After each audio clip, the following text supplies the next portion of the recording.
Hello viewers, আসসালামু আলাইকুম। আমি আবির মাহমুদ আছি আপনাদের সাথে এবং আপনারা আছেন অনলাইন স্কুলে।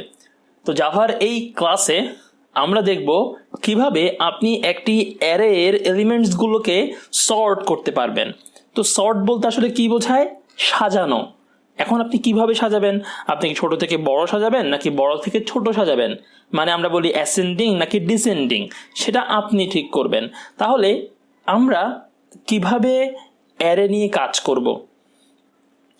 তো যারা আমার অ্যারের ক্লাসটি দেখেননি, ইন্ট্রোডাকশন টু অ্যারে, সেটা প্রথমে দেখে আসুন, তাহলে আপনার অ্যারে সম্বন্ধে যাবতীয় সব ধারণা ক্লিয়ার হয়ে যাবে। তারপর এই ভিডিওতে আসুন, তাহলে বুঝতে পারবেন কিভাবে আমরা আসলে সর্টিংটা করব অ্যারেকে। সো কথা না বাড়িয়ে শুরু করি।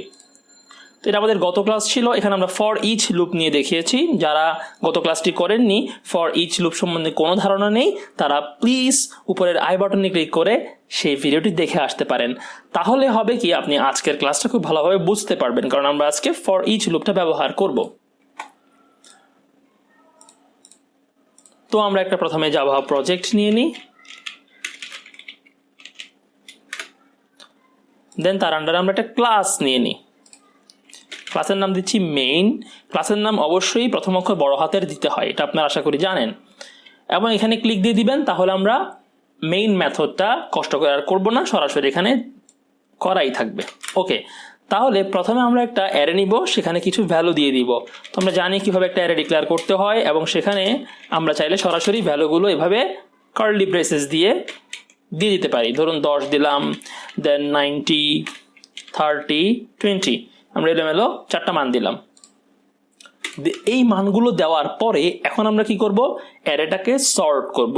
তো সর্ট করার জন্য অ্যারেস ক্লাসের আন্ডারে একটা মেথড আছে, যার নাম হচ্ছে sort.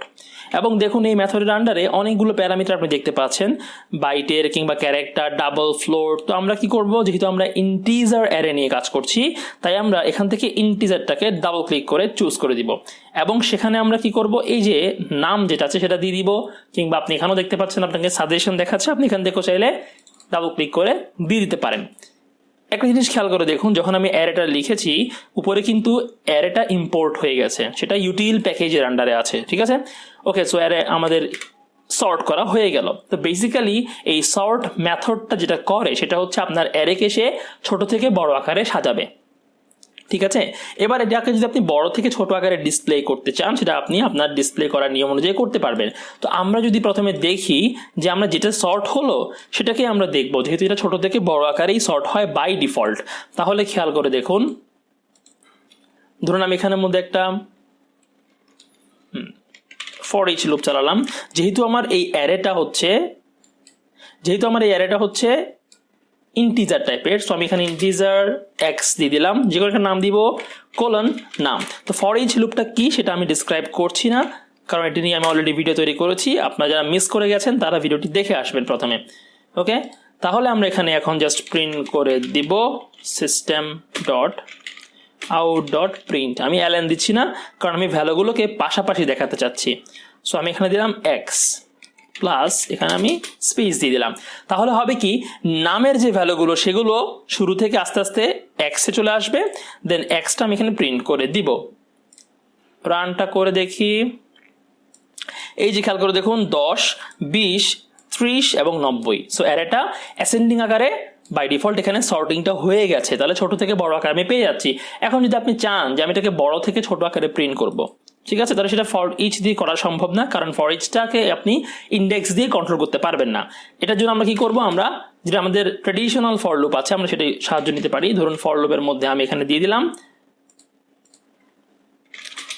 i is equal two, যেহেতু আমি বড় থেকে ছোট করব, সো আমি এখানে বড় থেকেই শুরু করতে হবে। ওকে, ডিসেন্ডিং অর্ডারে আমার লুপটা চলবে। তাহলে বড় থেকে ছোট বলতে এখানে সবচেয়ে যে আমার ইন্ডেক্সটা আছে, অ্যারের ইন্ডেক্সে আমার ভ্যালু কয়টা আছে? 4টা। তাহলে আমি এখানে 3 থেকে শুরু করতে পারি, then i greater than is equal to 0, then i minus minus.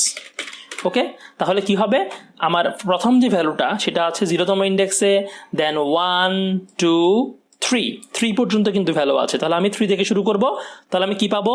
3, 1 কমে গিয়ে হবে 2, 1 কমে গিয়ে হবে 1, 1 কমে গিয়ে হবে 0। আমি মানগুলো উল্টো দিক থেকে প্রিন্ট করে ফেললেই কিন্তু আমার ভ্যালুগুলো ডিসেন্ডিং অর্ডারে চলে আসবে। সো আমি এখানে দিয়ে দিলাম নাম অফ আই। আমি আপাতত জাস্ট এটাকে একটু হাইড করে রাখি ফর ইচ লুপটাকে। ওকে, তাহলে আমি এখন প্রিন্ট করে দেখি। এই দেখুন 90, 30, 20 এবং 10। তাহলে আমার ভ্যালুগুলো কিন্তু ডিসেন্ডিং অর্ডারে আমি পেয়ে গেলাম। তাহলে বেসিক্যালি এই সর্ট যেটা করে সে কিন্তু অ্যাসেন্ডিং অর্ডারেই সাজায়। আমি কিভাবে দেখাবো, ডিসেন্ডিং অর্ডারে দেখাবো না অ্যাসেন্ডিং অর্ডারে দেখাবো, সেটা ডিপেন্ড করছে আমার উপর। যদি আমাকে বলা হয় ডিসেন্ডিং অর্ডারে দেখাতে, তাহলে আমি এভাবে লুপটা জাস্ট উল্টা চালিয়ে মানগুলো বড় থেকে ছোট আকারে আমি প্রিন্ট করতে পারবো। ওকে, তো যদি আপনি কোনো স্ট্রিং নিয়ে কাজ করেন, ধরুন আপনি এখানে দিলেন কারোর নাম, আমরা জানি স্ট্রিং ডাবল কোটেশন দিয়ে লিখতে হয়। সো বেসিক্যালি আমার নামটাই আমি সবার আগে দিব।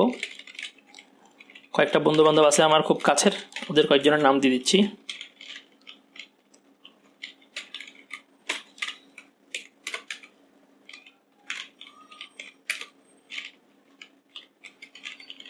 ওর নামটা খুবই কমপ্লিকেটেড, একভাবে লিখে তো আসলে সজীব অনেকভাবে লেখা যায়। তাহলে আমি নেমটাকে এখানে দিয়ে দিচ্ছি, সর্ট হয়ে গেল। এবার সর্ট হওয়ার পরে কোনো কি ভুল আছে এখানে? আচ্ছা সরি, এটা তো স্ট্রিং হবে। ওকে, তাহলে নেমটা এখানে সর্ট হয়ে গেল। আমি এখানে যেহেতু আমার চেঞ্জ হয়েছে ভ্যালুর নামটা চেঞ্জ করে দিলাম, ব্যাস সিম্পলি ডান। তাহলে আমি যদি এখন রান করি, এটা কিন্তু ডিসেন্ডিং অর্ডারে দেখাবে। আমি একটা কাজ করি, প্রথমে অ্যাসেন্ডিং অর্ডারে দেখাই, তারপর ডিসেন্ডিং অর্ডারে দেখাই, আপনাদের বুঝতে সুবিধা হবে। সো 0 থেকে শুরু করে লুপটা চলবে বেসিক্যালি 3 পর্যন্ত আই প্লাস প্লাস। যেহেতু এখন ছোট থেকে বড় দিকে যাচ্ছে মানটা, আমি আই প্লাস প্লাস দিয়ে দিব। তো এখানে চলুক, আমি এই লুপ থেকে যখন বের হবে আমি এখানে আরেকটা সিস্টেম আউট প্রিন্টএলএন দিয়ে রাখি, যাতে মানটা নতুন লাইনে দেখায়, এলএন দিয়ে রাখি। তাহলে হবে কি, প্রথমে অ্যাসেন্ডিং অর্ডারের ভ্যালুগুলো দেখাবে, প্রিন্ট হবে, দেন আমরা কি করব, নিউ লাইন পাবো একটা, তারপরে মানগুলো ডিসেন্ডিং অর্ডারে প্রিন্ট হবে। সিম্পল, প্রোগ্রামটা রান করি, তাহলে চলে আসছে। খেয়াল করে দেখুন, আমি ভ্যালুগুলো কি দিয়েছিলাম, আবির, সুমন, নিশুভ, সজীব। এখন দেখুন, আমরা যেগুলো ইন্টিজার ভ্যালু সেগুলো তো বুঝতে পারি কিভাবে তারা সর্টিং করে, ভ্যালুগুলোর মানের উপর ডিপেন্ড করে ছোট থেকে বড় সাজায়।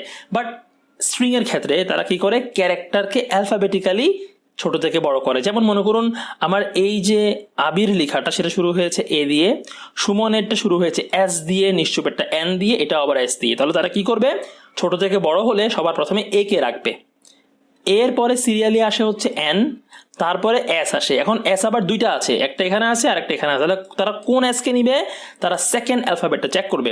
এখানে এস এর পরে আছে এ, এখানে আছে ইউ, তাহলে বেসিক্যালি এস এটাই আগে আসবে, দেন এস ইউটা আসবে। সো দেখুন এবার আউটপুট আবির, নিশ্চুপ, সজীব এবং সুমন।